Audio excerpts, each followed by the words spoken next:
ना मनलसियो भाग गइल नहीं हर भाग गइल हां भाग गइल काहे भाग गइल घर में एक मुट्ठी अनाज रख के गइल रहो एक मुट्ठी अनाज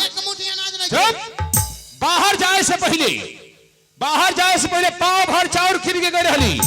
का भई रे आई सारवा के बेटा के बतियाल देखिए अब बाहर गइल रहो तो 5 साल पहले पाव भर चाउर किन के गइल रहो एक दिन में उ खा कर बाद देलसियो तो और माया भइले चाप नहीं खे एक मुट्ठी अनाज नहीं खे अच्छा ही बताओ चावल तो नहीं खे लेकिन बाहर जाए से पहले हां घर के पिछवाड़े अच्छा हां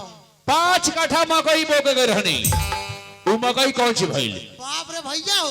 तारा कोइला के बाद मकई बो के कर लनु हां कम मकई अपना घर भइल रहलो बहुत ज्यादा भइल रे बाप रे ये कहो बाल में दू को ढाठा चुप ये कहे को बाल में दो को ढाठा होखेला रे आई दादा उ मकई बिना मोचे देला पाक गइलो एगो ढाठा में दो को बाल ऐसे बोल हां मने गलती हो गेल खा हां जानत ना भैया गइलो हा तू जब हम मकई जब हो गइल हो हां काट पीट के लिया के द्वार पर बड़का दू गो रास लगा देनी मकई के दो रास लगा दे रे बड़का रास लगाउनी 5 कट्ठा में 5 कट्ठा में अच्छा आंख लोग देखल कर बाप रे मंगला मंगरुआ अमीर हो गेलो सब एकटा लोग हमनी के धंधन बनाओ अरे तो मकई बोल हमार रही भैया हो जब हम रास लगा के घर के अंदर गइनी सुपा लियावे हां मकई वो सावे खतरा अच्छा एक गो मुर्गी ठोकरिया के खा के औरवा देल कथियो अरे चोटा तना है मकई के दो रास लगइले आ गइले घर में सुपा खत नहीं एगो मुर्गी ओकरा ठोकरिया मकई कहां होई रे बिना मोचा देला मकई होला नहीं के दिमाग में लड़ो अरे चोटा है ना सुनबे का तो वही मेरा से कौन चीज हमरा के फसाइले बाड़े रे कौन चीज फसाइले बाड़े हैं अरे दादा oh my God oh my God मार देबे करे वो यही जब मर लेबिया तू यही जगह से मारत रहो केने रे बाप रे भैया हो कम मार लेबिया हो कहां मार लेबिया बड़ी मार मलिए देखा ना मार देबे करे कहां मार लेबिया रे कम मार लेबिया सुना ना एक के फाइट में फेफड़ा कर मार दो अरे तो ओकरा हम देखी ना देखा ना तू पाइटवा हमर काहे खोलत पाइट खोलते अपन दाव लगावे खोत चुप ओकरा हम बढ़िया से देखब ना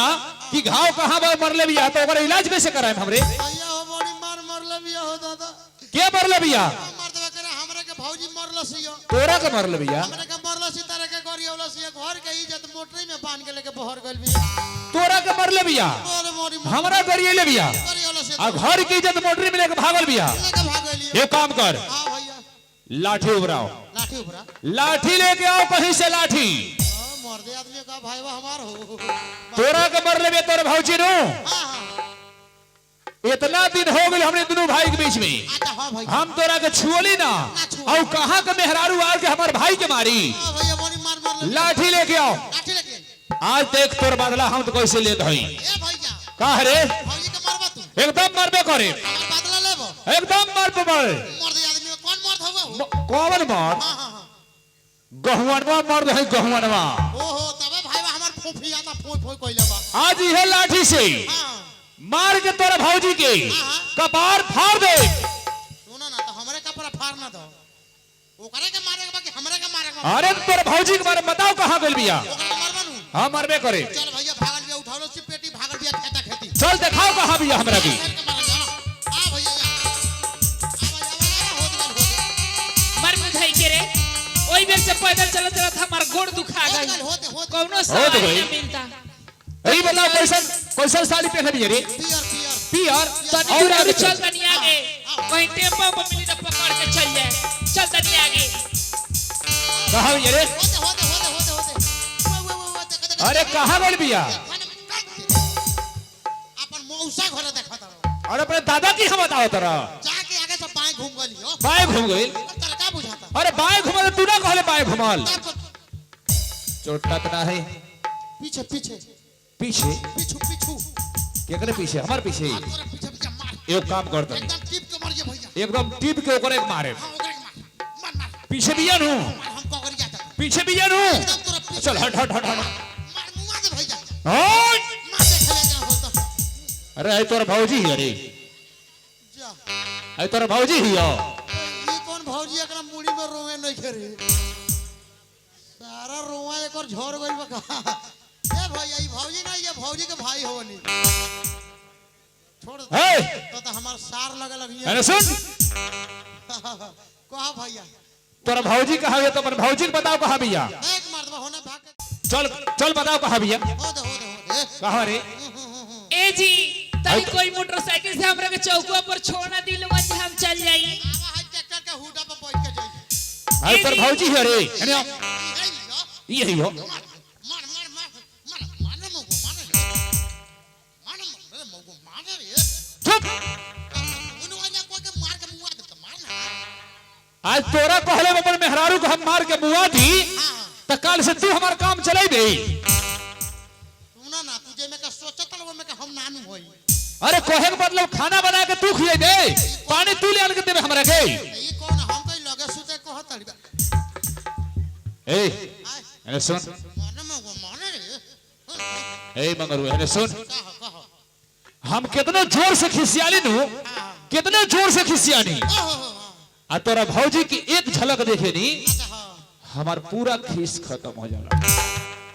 हाय हाय हाय सारवा के बेटा के बतिया हल देखिए। बताओ ना हाय हाय कथी कहता हो। ए साफ कह दे के मर्दानमा हई हम हौ गेहुआनवा मर्द हई। फोफिया देले के या करेंगे वा कर देंगे एजा के अगर खिस्सा भुला गई। अरे मारना रे मगुआ मार रे। अरे चोटा तो नहीं अरे सुन ये काम कर जाओ अगर इहमा एकरा के हम मार दनी ई बीच चौराहा में तो यहाँ के लोग ना जाने कि हमने मर्द मेहरारू है जा। यहाँ के लोग लागी हमने के मारे। हां ये भैया तो हम सोचबे ना कोई। एक काम कर का कइले एकरा के घरे बुला के लेके चल जाओ अरे आ घर में ले जाके ओहो ओकर बाद हां इहे लाठी से अच्छा मार के अगर कपार फाड़ धल जाई। ए भैया घर ले चल के मर बनू। घरे ले जाके घर भीतर घुसा के कमारी बंद करके मारा जी कोनो पड़ोसी ना देखी। भैया हो मारे कोई तो राती के मरी हो। हरी राती की आधा रात तू मरिया तू हार जिए तो फिर सरा पालहा हमरा के दे दिए। हम तो ओकरा के मार के गुदियन तर उल्टा दे हो। एक काम कर हां हां तू मरी है एकरा की हां भैया तब लेकिन एक काम कर का करी। जाके हां ओकरा के चाल कर बोला जाई हम हरी हम काला जाई हम ना जाब। तो के जाई तू जा। तू जा अरे हम अब के आइल बानी ए तो हम आपके पिटाइल बानी। पैसा चल जाई ए तरह चल जाई हो। अरे छोटा तो नहीं तोर बुझाता नहीं है हम अब के आइल बानी रे। तो हम आपके पिटाइल बानी आपके मरलो से पटक पटक के। एक काम कर हने अरे मरबो कलो से तो उलाट के होई मार मरलो। हने सुन हां तू ओकर छोट देवर बाड़ी अच्छा हां ठीक बा। ये तू ओकर भतर ना हुई। अरे होई छोट तू दुलरुआ ओकर देवर होगी अच्छा कौन है? तू खाली इतने जाके कह दे का कहे? कि ए हां हां आइल बाड़न ओहो उ समझ जाई कि के आइल बा। जाई कहे हां तू खाली जा कह दे आइल बाड़न आइल बाड़न। उ समझ जाई। ओ भौजी कहा रे तो फिर हमरा पीछे पीछे आ गईले बड़ा गरमाइल। हाथ गोड़ तुर के बैठा दे।